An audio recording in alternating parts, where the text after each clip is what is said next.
కాసేపట్లో జనసేన అభ్యర్థుల రెండో జాబితా విడుదల కానుంది. మంగళగిరి పార్టీ ఆఫీసులో రెండో జాబితాను జనసేన అధినేత పవన్ కళ్యాణ్ విడుదల చేయనున్నారు.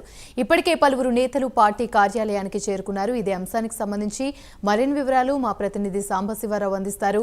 సాంబశివరావు, చెప్పండి. కాసేపట్లో జనసేన అభ్యర్థుల రెండో జాబితా అయితే విడుదల కానుంది. దీనికి సంబంధించి పూర్తి అప్డేట్స్ ఏంటి? మనం చూస్తున్నట్లయితే ఎంతో కాలంగా ఏదైతే సీట్ల కోసం అయితే ఎదురు చూస్తున్నటువంటి అభ్యర్థులు ఎవరుతున్నారో వాళ్ళందరికీ కూడా మరి కాస్త సేపట్లోనే ఉత్కంఠలు వేరనున్నట్టుగా తెలుస్తోంది.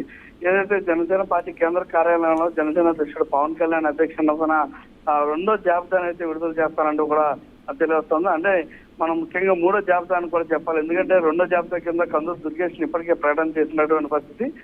ఇప్పుడు మూడో జాబితాను అయితే రిలీజ్ చేస్తున్నటువంటి పరిస్థితి. మూడో జాబితాను కూడా మరికొద్దిసేపట్లో రిలీజ్ చేస్తారంటూ కూడా ఇప్పటికే సోషల్ మాధ్యమాల్లో కానీ ఇతరత్ర అన్ని చోట్ల కూడా ప్రచారం జరుగుతున్న పరిస్థితి. ఇప్పటికే కేంద్ర కార్యాలయానికి కూడా పెద్ద నేతలు అయితే నాయకులు ఆశావాదులు అయితే ఎవరైతే ఉన్నారో వాళ్ళందరూ కూడా చేరుకుంటున్నటువంటి పరిస్థితి.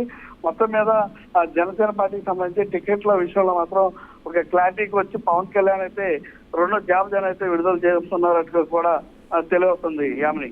Right, thank you.